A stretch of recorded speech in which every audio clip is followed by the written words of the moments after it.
Hey guys, what's happening? It's been a long time, but let's not go into an entire essay. We're here for the predictions of the AU and ANZ qualifiers, and a short, sweet video is the best way to get started, so let's go. So, down towards the closed qualifiers, top two is going to make it to the final stage where the Chiefs and Greyhounds already are waiting for that land final, September the 9th. And so this weekend, we're going to see these 8 teams match up against each other. Let's just start off with the invited teams. Atletico. The old dark-sided lineup, which is, if I can get it up, hello, image, come up. Atletico lineup, Flicks, Texter, Sink, Badge, and Richard Stacey. They've been in a bit of a slump recently. They've been losing to a lot of teams that you could say were low Division 1 or like high Division 2, which really at this stage, for a team that's trying to contend towards being top 4 in Oceania, it's just not good enough, and they do got to find their mojo soon and pick up the game. And this may kind of boil down towards that lack in IGL experience that Richard Stacey may have, is where if things are going wrong, they don't know really where to change it. At the same time, on the other flip side, it also gives them like a lot of new ways to try to like implement things. It's kind of like a double-edged sword in my opinion. So hopefully these guys will rejuvenate themselves and invigorate, fire up for this tournament, because it'll be really good to see them put the frags up out there again and really take, I guess, Australia CS by storm. And the players to watch, normally we'll talk about Texter, we'll talk about Badge, but for me, I wanted to talk a little about Sink, because really, if you look at Sink, we don't really talk much about him, but he's the one who's just consistently chiming in, and whenever he does, like, he gets a 30 or 40, we're like, yeah, no worries, Sink does that, but we don't, like, he anchors his sights, he does his job, he's your average Counter-Strike shooter, and I think that's why we probably overlook him, because he's just your average guy.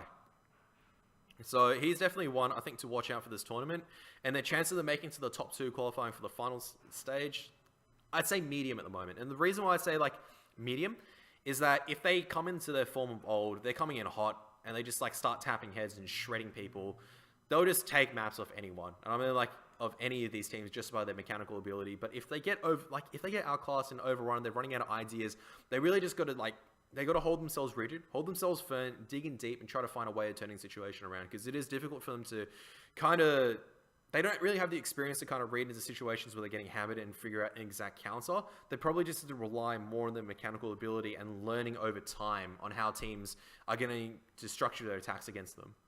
So that's the Atletico summary done. I reckon so once again, medium. It's a bit of a cop-out saying, I don't, like, you know, they're exactly going to place there. I can't really tell you exactly positions 1 to 8. I'm only going to say the chances of making it, which brings me towards the next team. I didn't put any teams in any particular order. I just simply put it by alphabetical, I think, which is how it came out, which leads me to the Kings. And Kings, imagine Sicko, Liaz, Wizard, and Hats. This is a lineup where pretty much you can just kind of go and just look at the quality and the caliber of it. There's no doubt that these guys deserve to be invited towards the closed qualifiers, not only because of their previous Core 3 that won the ESL AU and ANZ Season 3 championships, but as well as just the fact that you've got so much firepower in that team. And I think it's not a question of if. Like, to me, like, imagine as well as, like, Liaz, their play styles, they can slot into any team, because especially, my mind, they're very, like, kind of just players who can just kind of perform at any position given. It's real, and then Sicko and Wizard used to play ages ago. Hats has also played with Sicko for ages, and these guys will only get better over time. The only thing that could probably stop them is, like, internal disputes. And, you know, that's always a flip side. There's always a flipped coin, so to speak. So, yeah, they've justified their invitation by also playing out through the ESL AU and NZ Season 2 of 2017. Technically Season 4, I think. But once again, it's like they justify the position by coming in top, but they also haven't played in that many other tournaments. So this is actually a really good testing ground for them. I put their chances of making the top 2 to high, because once again, the expectation is for these guys to qualify. They say they're gunning for the throne. The expectation is they take number 1 for the seeding for the closed qualifiers. Anything less than, like, if they don't make it over the weekend, if they bomb out, like, that would probably be the major disappointment of the year. Like, that's because they would know that they've got the caliber to take it against any of the other teams in here. They know that they should be able to defeat them. If they can't convert these victories, then it's back towards the drawing board for them. And that's where it depends on how well they can hold themselves out. But once again, these guys are favored to go through. It's just more of we haven't had enough chance to kind of see. It's been that kind of roster shuffle period where it's a lot more difficult to kind of predict where teams are going to go. And players to watch, Liaz, really, you can write an entire essay about Liaz's play style, but there's a reason why he's been consistently hyped, and we're just going to keep it that way. There's no reason to change it. On to the next team, Legacy. And Legacy have consistently appeared in multiple LAN events, but never really achieved that number 1 position. I think they've really... I'd comfortably put them in Australia as probably 5th to 6th in Oceania overall, in terms of like the team rankings. And with this lineup change, because they've changed their lineup, right? So now it's Lightstep, I would say that he's IGL, and that's going to bring so much experience. And then you got the Matt CD and Dizzy Life of old. And then they brought in Waffy and Iron, which are like 2 young guns which are insanely sharp. Like, these guys will single-handedly can sometimes like drop a 30 and 40 and just shred through teams. And that's where Legacy, I want to say that the chances of making it towards the top 2 are high, because they've got all the recipe for success. You've got an experienced IGL. You've got Matt CD, who's can just, get those 2-3 kill AWP rounds. You've got Dizzy Life, who's just been performing consistently well. His rating's there, I think like 1.3 or averaging something like that. And that's just insane. And then you got Waffy and Iron, who are just these young guns, these firepower that you want to bring in, these firebrands, so to speak, who can just turn the game in their favor with these like 2 ratings when they just fire up every single map. But the only but here is that, will it be like, can they all consistently perform? Because I think that's the biggest issue in terms of like Matt CD, when he's on, he'll go absolutely huge with the AWP. But when he's cold, he'll miss a lot of the easy shots. And I think what he needs to do is make the confidence plays very, very early on. And he's just reinforce himself mentally. He just needs to go, like, even when at LAN, like you can see Matt CD, he'll go like, oh, why am I so good? I can just kill 3 of them. He needs to keep doing that. If he misses the confidence plays, the team needs to fire up, and just like, these guys are just confidence players, and just like kind of the Atletico lineup, they just go to fire each other up, and they've got the experienced IGL as well, who can just go, look, just go to this position, just go click heads. I can trust you in your click heads. And they're just like, all right, Captain Lightstep, bang, bang, bang, 3 headshots. So the chances of them making it towards the top 2 is, I would say, like medium to high. Like, I still would put them underneath Kings and the next team, which I'm going to go over. But I'm not going to say like medium, because they do have a very, very solid chance of making it through. On the day, if their condition is good, they should be able to qualify. And for this lineup, it's like, if they're able to qualify, then it's kind of like, it's only better things are going to happen from here. So it'll be good to see whether Legacy can continue their good form or not. Which brings me to the final invited team, and the last team inside that I've said have a very, very high chance of making it towards the top 2. And it is going to be Tainted Minds, with the lineup of Ofnu, APOC, Chuch, Kyoto, and Infrequent. And this is, like, losing Liaz, it's going to hurt, but at the same time, you've got just these 2 experienced players coming back into the lineup. APOC and Ofnu, who's got that international experience, will be able to bring so much in. And not to mention, Kyoto is also reintegrating to the lineup, which is kind of bringing it back to the old core 3 of Alpha Sydney. The heyday when Infrequent was banned, and then they were playing alongside with Sonic as well as Liaz. So the core 3 is, like, kind of back. These guys have been playing for a long time together in terms of Chuch, Kyoto, and Frequent. And this is actually a lineup... I know it's a cop-out once again for me to say this, but this is a lineup that's only going to get better over time, because the more that they play, the better they're going to get, especially considering the caliber of players. And they're gelling solidly. In the last 2 lands that they appeared, AEM, their toughest opponent was probably Dark-Sided, and they did lose to them in the end. And then once again, at the CG finals for the CGPL, they came second. I think they lost against Chiefs towards the end, but that's not bad. Like, realistically, if you consider it, right? Like, Dark-Sided, or back then Dark-Sided, now Atletico, were playing pretty well at LAN. This was a lineup, Tainted Minds were a lineup that were integrating themselves, and coming second over Greyhounds and over... Who was the 4th team? I think it was Legacy. I can't remember what the 4th team that competed at CGPL was, but, like...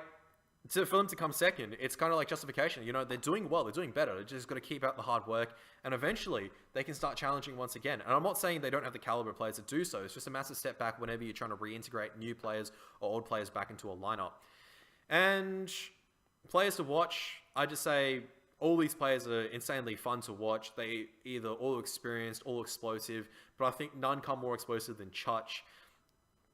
You can have 10 quiet rounds, and the 1 round, he'll just come out of nowhere, and you just go, all right, it's like discount haircut day, because he's just completely cropped off the heads of all his opponents just by himself.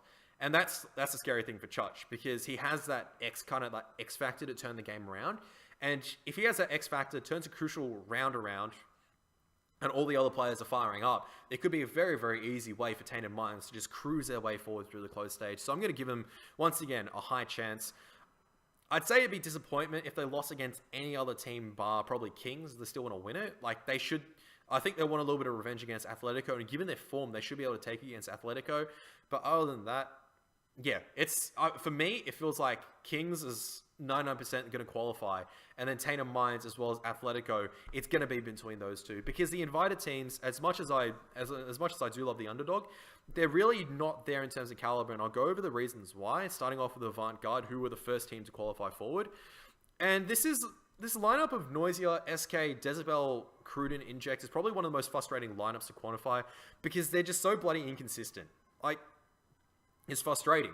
Because these guys have been playing around the Div 2, Div 1 level for ages. They've been, either that kind of chiming in to try to take the 5th, 6th positions, and then they just go completely down and lose against Div 2 teams. So, like, their fluctuation is very similar to Atletico, but they've never hit, Atletico, I can just say Atletico now, but they've never hit those highs that Atletico have, and as a result, I think it's just been... You could probably use the word disappointing without, like, being too harsh. I think it's like a lineup where you can actually expect results out of them because they have the right mix of players. They've just never been able to perform to their full potential. And it's always just been a few rounds that way. Like, you can always look back and go, if 4 or 5 rounds went through, it could have been a completely different story. But that's the whole thing. It's another hurdle for these guys to overcome. And the biggest issue, probably, in terms of their gameplay is it's a mental play. If they can stop themselves from tilting off the face of the earth, they have an okay chance of, like, actually making it towards top 4. I don't think they're going to qualify still, but they put themselves in a much better chance when they actually bring their A game. And really watching them play is like being on a roller coaster that you don't really want to be on, because when they're on, it's kind of like, this is like really exciting. Like, you've got players who can frag it up. Like, Inject will just like shoot and just kill all these people with the AWP, and you go like, how does he do that? And then all around, he'll just miss a lot of sitting shots because he's that kind of fast reactionary player. Decibel can go with a 30 bomb and then get 5 kills in the next game afterwards. It's just so inconsistent, and they need to become more consistent. As a result, I put the player to watch as Noisia.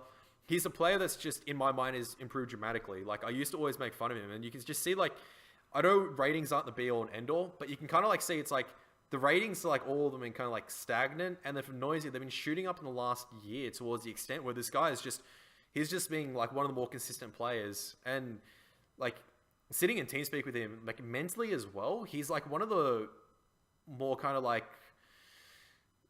he has a very kind of stable mindset towards the game. So he's going to be the one that's going to hold the team together, and that's going to depend, like, that's going to pretty much show how well this lineup's going to do. And chance of making top 2, medium, low. So, like, either they're going to end up, like, first after causing, like, 5 heart attacks on the way, because they're going to be winning, like, 12-0, then they're going to lose, like, 14 rounds in a row, then they're going to finally clutch it out. And then they're going to win against, like, the better teams because they're showing up on the day and they're actually performing really, really well beyond their normal cap. Or they're just going to do that and then slide down to the face of the earth and drop to 8th. There's really no in-between. I want to say they should probably sit comfortably, like, 4th or 5th. The way these teams were invited as well as qualified, I think it's a accurate summary of where the teams are going to end up at. But who knows? Avant is just always at one of those unquantifiable factors, which is frustrating. As someone who wants to make a consistent prediction. On towards Team Kid. Probably the first question is most people are asking who are these guys? And really, I'd say that it's a combination of a couple of things. Like, there's a bunch of CGM players. Kid is a very, very sharp young counter-striker, is, just a keen counter-striker, which is always what we love seeing. And the rest of them just have that CGM levels, and Soju is of ex-Trash Pandas and now of Riders Raccoons lineup. So I would say that this lineup is more indicative of a lucky draw, as well as the lack of any more stronger teams actually sign up for the qualifiers due to any other conflicting factors. And as a result, I think they're going to be pretty badly hammered over the weekend. I know it sounds harsh to say, but these guys probably just here, they'll struggle to take a map. If they do, that's probably an achievement already. Like, I think taking a map off a top tier team is going to be a struggle. They do so, kudos on them. Players to watch. I'd probably say the Kid or Soju, because Kid has just been around for a bit. He was sub for Global Sanction back when there was CGI. He's been known to be, quite sharp. So maybe he's the player to watch. Chances of them making top 2. You might as well open a crate. and try to get a knife. I think that's about the same chance of these qualifying to top 2. It's very, very outlandish odds. Doesn't mean it's impossible. It's just very outlandish. So these guys most likely will end up towards last, but who knows. So on towards the 7th out of 8th teams for the close qualifiers. Riders, Raccoons, Goa, Calth, JDK, Sterling, and Gyra. These guys, still an upcoming team. They'll improve more as time goes by, and they're sitting around the same level as Noxide, the final qualified team. High Division 2, potential to break into Low Division 1 given that practice, consistency, and experience that just comes over just playing the game again and again and again with the same lineup. Player to watch out for this weekend is going to be Sterling. His AWP, like, consistently will be able to find the opening frags, and he needs to be that person finding the frags, and the rest of the team need to be able to back him up.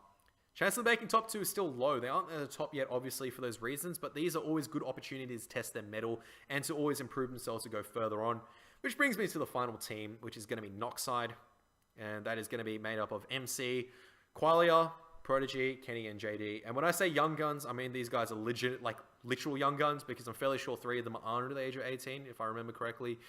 And these guys have one of the most, I guess, more kind of plain but off-meta kind of playing standards, which is really weird to express. But once you understand how Qualia's game style works, he's one of the most off-meta players that you'll encounter. Expect to see XMs coming out inside like rooms such as drop and whatnot and platforms. Any tight corners, expect the auto shotgun to come out and for it to maybe get 2 or 3 kills. It's just one of those break guns where he'll get a P90 and he'll just mow people down. You can, once again, you can place these guys alongside Riders and Raccoons, a team that has been in a lineup together consistently for a while. They only get better over time. And as long as they just do the grind, that's the most important thing. Players to watch for me really are Prodigy as well as Qualia. Prod just simply for the raw fragging potential. He can go and drop a 30 or 40, but if he goes quiet, the team may struggle. They all have to consistently perform. Same thing, like same message that I gave towards Riotous, same message towards Noxide. It's a good learning opportunity, and I think they'll gather a lot out of this. But the chance of them making it out towards the top 2 is going to be low. Like if they take a map or 2, I think it'll be a great learning opportunity. But I just don't think they'll make it forward. Also, you should watch out Qualia just for the raw meme potential because of the XM and the P90. Maybe the autocannon as well may come out. Who knows? That's it for me for the qualifiers. I just realized I didn't do the other logos because I completely forgot about the kid because I didn't have one for them. But that's Noxide's logo. That's Riders Raccoon's logo. There you have it. There's the qualifiers. And yeah, I'll catch you guys later if I ever post up another video ever again because it's hard. It is really difficult. See ya.